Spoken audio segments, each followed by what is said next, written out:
Hello everybody, very good evening and a very warm welcome to yet another super amazing, super informative and a very curiosity oriented session of Curious Minds with me Pritesh, your host, your host and a proud educator from Embibe, welcoming you to the session. At Curious Minds, I meet you every day from Monday to Friday at 5:30 with a very interesting topic, whether it is of biology or of physics or chemistry or social studies or general knowledge or technology. Whether it is about anything, we just keep ourselves curious. We keep ourselves curious, we beat the curiosity and we try to explore more and more about the world around us. Right? So if you are enjoying these sessions of Curious Minds, make sure that you give this video a big fat thumbs up. Do share this video with everybody whom you think, and that includes everyone, should learn more, know more and grow more. Right? And also guys, subscribe to the channel because it's absolutely free. Also, I want you guys to visit the Embibe page at www.embibe.com, which gives you a completely free of cost immersive interactive learning experience, and you also get free access to test, assignment, study material, question, solution, explanation to solution, books, reference books, NCRTs, and that too of any board, any grade, any subject and in any language. So make sure that you check out the Embibe page at www.embibe.com, and you can also download the app, which is freely available on Google Store and Apple Store. Right? And guys, do connect with us on Telegram by scanning this QR code, because Telegram is one such platform where you can get your doubts solved from your favorite educators. You can also get the PDFs of the academic sessions, and you get the updates of whatever is happening on the Embibe Achieve CBSE Class 6 to 8 YouTube channel. So make sure that you join us on Telegram by scanning this QR code. Right? So today we are talking about the animals that we see or that we do not see in the dark, but they can clearly see in the dark, and those are nocturnal animals. So today we are going to address those animals, those birds who can see clearly in the dark. They become active only at night, and they use different ways of movements. They use different ways to sense the environment around them, and they hunt, they move around, and they do their activities after sunset. So let us explore nocturnal animals today. So nocturnal animals are those who get primarily active during the night and sleep during the day. These animals have adapted to living in no light conditions and have developed special senses such as enhanced hearing, smell and vision to help them navigate and find prey into the dark. So because it is completely dark around, they use different senses to keep themselves active and to fulfill their purpose of staying awake in the night. So they have a very advanced level of hearing, they have a very advanced level of vision, they have a very advanced level of smell, and that helps them to carry out their activities in the dark. And as you can see, the owl is an example of a nocturnal animal. Number 1, we have the mammals, bats. Bats are one of the most well-known nocturnal animals. They have adapted to life in the dark by using echolocation, a process where they emit high-pitched sounds and use the echoes to locate prey and navigate through their environment. They have wings that are specifically adapted for flight, allowing them to maneuver through the dark and catch insects on the wing. So basically what bats do is, you can see it's a bird which sleeps inverted, and bats are very close to humans because they are also mammals. And let me tell you, so bats, they don't see in the night. What they use is, they use their sound. So what bat does is, when a bat is flying, it just throws sound, and when this sound is thrown, it travels very fast, right? Because it's an ultrasound or infrasound. It travels extremely fast, but humans cannot hear it, and it goes, if there is any object, it will hit the object and come back to the bat. And determining that after what time the sound came back, the bat understands that at what distance there is an obstacle, and thus it changes its flight. So that is called as echolocation. This is used in certain aquatic animals as well, right? The phenomena of echolocation is used in certain aquatic animals also. So basically bats are those who use echolocation to move around in the night. Now I remember that I used to be very scared of bats, because somebody had told me when I was a kid that bats stick to your head. So they say that if a bat touches you, it sticks, and then a bat can also bite you. So I used to be extremely scared of bats. But then when I researched and when I did my own study, I understood that there are hardly any cases in the world where bats have attacked humans. Bats do not do that. Bats don't even come near you because bats are equally scared, and their power of echolocation is so strong that they won't hit an object. Bats do not hit objects, right? So even you are an object to the bat, so the bat will never come and stick on your head. So if you are somebody who is under that myth that a bat might stick onto your head and feed on you or bite you, it's completely false. It does not happen. It's extremely rare. It is as rare as a coconut falling on your head, right? Okay.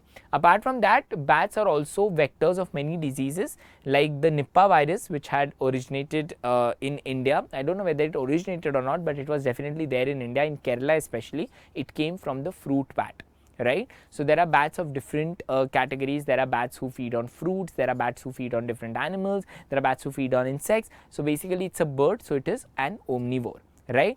And beautiful looking birds, but they are mammals. Chalo. The next we have is owl. Oh my god, magnificent, amazing birds, very marvelous.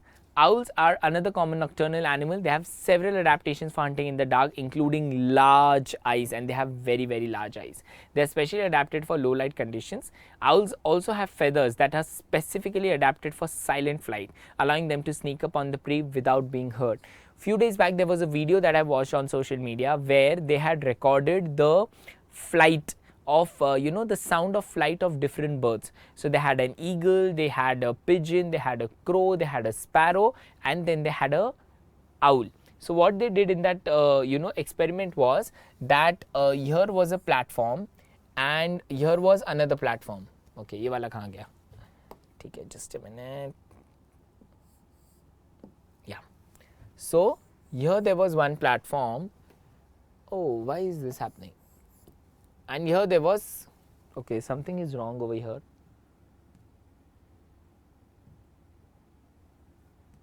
Yeah, okay, now it should be fine. हाँ, तो यहाँ पे एक platform था and यहाँ पर एक platform था, ठीक है? And they had put mics over here. ठीक है?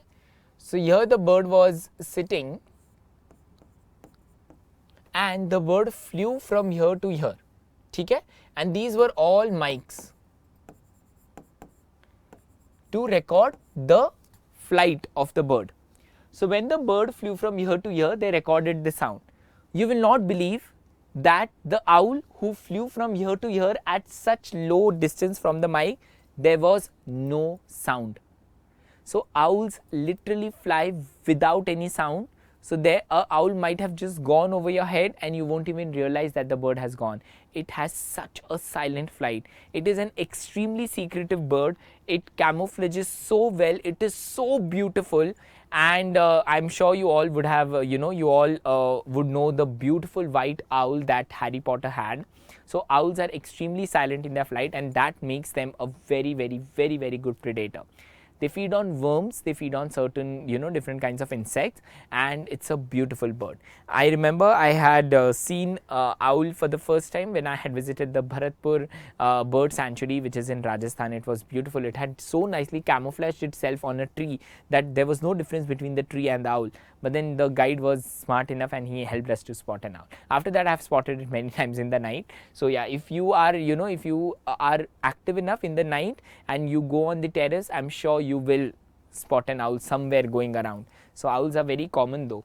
Anyway, moving on to the next one is a raccoon. So raccoons are omnivorous, again eating both plants and animals, nocturnal animals. I don't think you find raccoons in India, but yeah, in the Western countries it's very common. They have adapted to living in the dark by having a heightened sense of touch, which they use to locate food such as insects and small animals. Raccoons also have a distinctive black mask around their eyes, which may help to reduce the glare and improve their vision in low light conditions. You can see they have a black patch around their eyes, which reduces the light falling into the eyes so they can see clearly. Now what happens when suddenly light falls on your eyes, you just reduce, you squinch your eyes, right? So that the light that is falling in the eyes reduces and you're able to see clearly. The same is in the case of raccoon. It has a black patch which helps to reduce the glare that is falling in the eyes so that it can see clearly. Again, a nocturnal omnivorous animal. The next on the list is the night monkey. Oh, so cute. The animals are super cute, right? See, such a cute one it is with big eyes. You'll see that mostly the nocturnal animals, they have big eyes to, so that their pupils can dilate and they can see clearly. Night monkeys, also known as owl monkeys, are a type of primate that is nocturnal. They have large eyes that are specially adapted for low light conditions, allowing them to see in the dark. Additionally, they have a keen sense of hearing that helps them to locate prey and predators. So that is the night monkey, a cute, it's a super cute primate. The next is the hedgehog. Hedgehogs are, they're of the size of a mouse, extremely cute, but the thing is that the back of the hedgehog, it has spines. So there is a way to touch a hedgehog. Suppose this is the hedgehog, like this is the mouth of the hedgehog and this is the back. So if you do like this, the spines will poke your skin. But if you do like this, they won't poke you. So I was fortunate enough that I have got a chance to hold a hedgehog in my hand. So a hedgehog is super cute, and if you hold it like this in your hand, like a cup, then it will just snuggle in your hand and it will just sleep off, and it's extremely cute. And yeah, this is a hedgehog. So I'm somebody who's super fond of birds and animals and plants, and also I leave no chance whenever I get a chance to be around these organisms. So yeah, I've held a hedgehog in my hand, and trust me, the spikes don't poke unless and until you hold it in a particular manner, and the hedgehog should not feel frightened when it's with you. Hedgehogs are small nocturnal mammals that have several adaptations for living in the dark. They have excellent hearing and sense of smell, which they use to locate food such as insects and small invertebrates. They have a layer of spiny quills that they can roll into a ball to protect themselves from predators. And when the hedgehog was in my hand, it didn't roll itself, but it slept off in my hand and it became like a half ball. So it was super cute, right? Chaliye.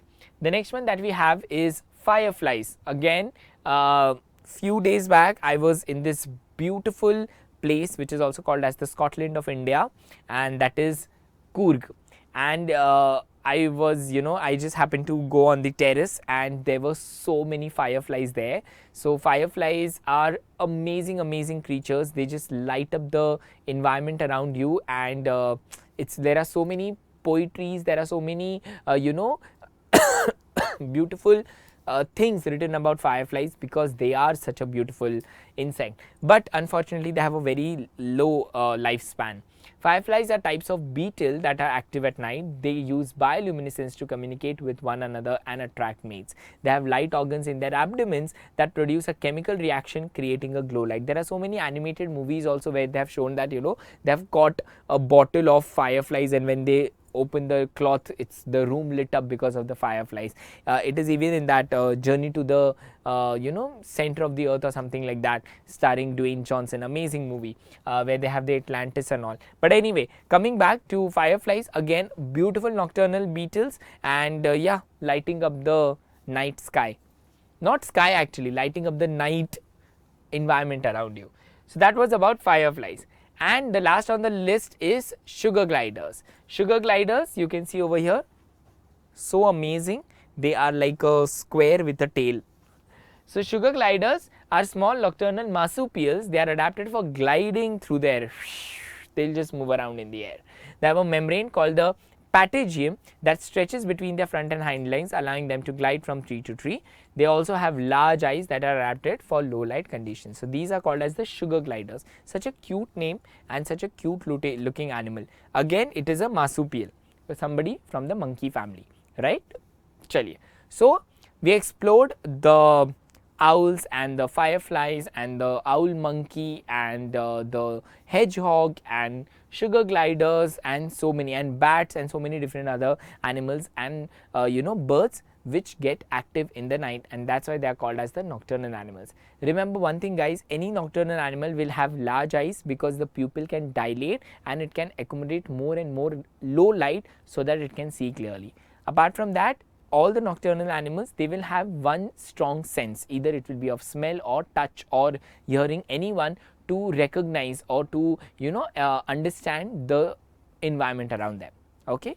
So that was all about nocturnal animals, guys. I hope this session was informative for all of you, and it was. Do not forget to give this video a big fat thumbs up. Do share it with your friends in school WhatsApp groups and subscribe to the channel because it's absolutely free. Until we meet next, this is Pritesh, your host, your dose, and a proud educator from Embibe, who will be seeing you again with yet another amazing episode of Curious Minds. And until we meet next, take care of yourself. Stay healthy, stay happy, stay blessed, stay safe, and keep imbibing. We believe in you. Keep imbibing. We believe in you.